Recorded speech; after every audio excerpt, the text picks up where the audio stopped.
Hello and welcome to the first actual Devlog episode. I'm calling it the first because it's the first episode I actually have some news. So, I have started development of the GBA clone of. So, I have actually started development of the GBA port of the Valhalla and. So far it's going pretty good.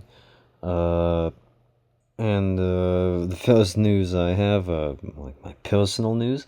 So I am a lifelong Windows user with a pretty significant experience in Linux as well.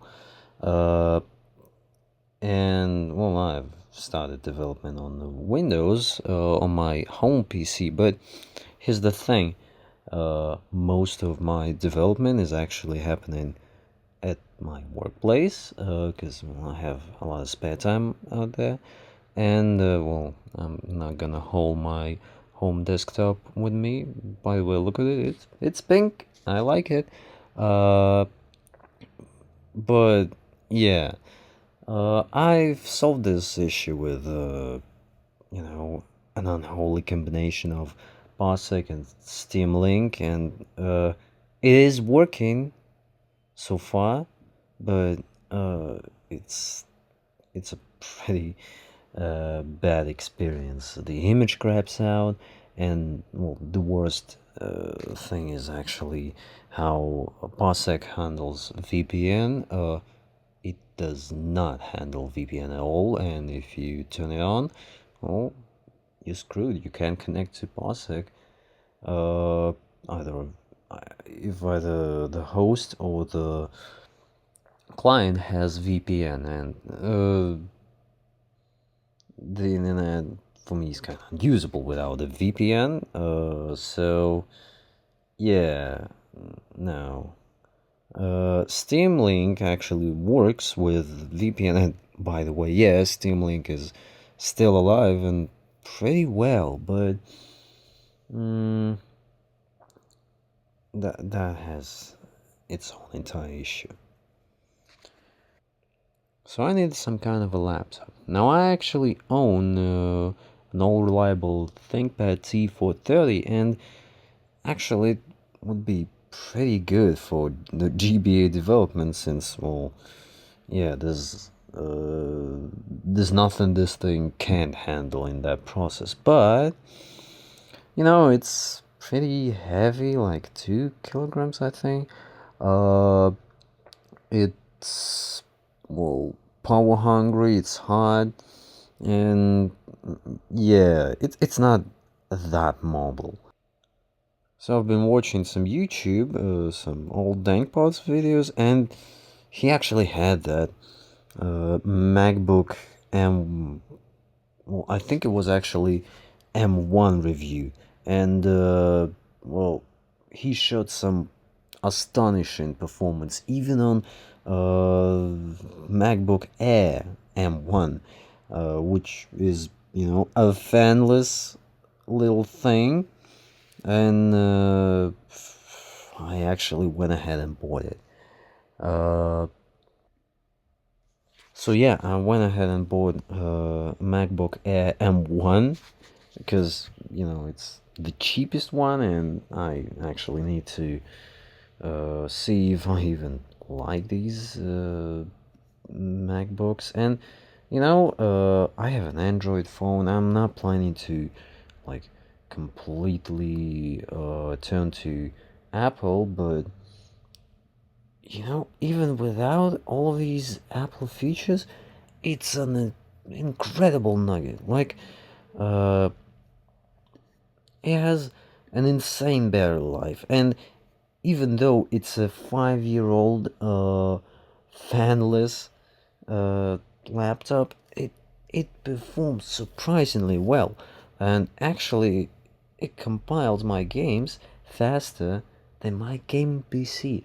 Now, my gaming PC has well, it's nothing special. It's a Ryzen 5 5600, uh, and well, it turns out M1 in MacBook Air.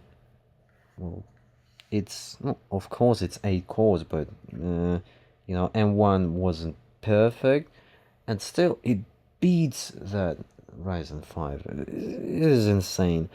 Uh, and it's doing it without even getting warm. Like, I think the hottest this MacBook has been so far was like, I don't know, 40 degrees Celsius, something like that. Now, on to the actual game. So far, I've actually worked a layout of the most important part of the game, of the visual novel aspect. Uh, it's a bit tricky since sprites. Well, that's the thing. Characters can't use sprites in this game since their height needs to be about 100 pixels or so. I've actually worked this out some time ago, and uh, the sprite limitation in GBA is 64 by 64 max. And yeah, I can't use sprites for characters.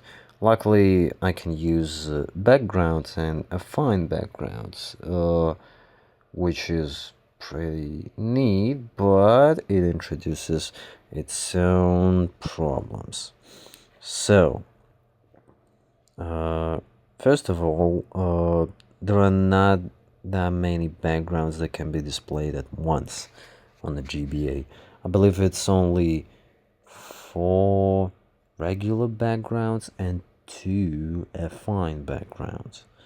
And that's a pretty big problem since, well, I can walk around maybe like characters that are no more than 2 characters on the screen at the same time, I think. Maybe actually it was 3, but I can kind of work this out. No, the real problem is that all backgrounds cannot use more than 256 colors. That's a hardware limitation. I tried to work around this by making a single 256 color palette for all the graphics in the game, and just, kind of making all the backgrounds 8-bit per pixel in the same palette. So, well, it only uses certain colors, but there is only one palette for everything, and like it would have worked this way. But for some reason, it cannot work this way. So that's a no-go. Like the game just doesn't work like this. So I have to use only 16 colors for all the backgrounds, all the characters. Like not the same set of 16 colors. Yeah, it can be 16 unique colors. And sure enough, characters are planned to be 16 color only, but I really wanted a 256 color background. But I have actually went ahead and tried to use Usensi to requantize my images into 16 colors. It doesn't have to make sense. Usensi is just an app for GBA graphics design, and it doesn't really matter. It just shrinks the color count. It kind of calculates the colors. I've actually thought I'd have to do all of this manually, but Usensi actually makes wonders. I wouldn't say it did a bad job. It did a glorious job. I'll put up a comparison, but yeah, it actually works out. So with this, I can actually, and well, as you can see, well, it works. I can display a background, I can display like one character. Of course, I'm gonna implement more features, but yeah, that's like not the actual game development still. This is like layout only. I'm gonna use a different project for the logic, for everything, and it's not going to happen like really soon. But yeah, first I need to figure out layout, I need to figure out gameplay, I need to figure out everything, and only after that can I actually start working on the content part. Because, yeah, another big deal is that Valhalla is a pretty big game in terms of, sheer text. And of course, I can't just hardcode it manually. So, yeah, I'll need to make some tools to, well, first to rip all the text from the game, then, kind of move it around and make it into a file, and yeah, based on that file, well, the entire game is gonna be laid out. And yeah, it's in the future, but I actually love how it already looks like.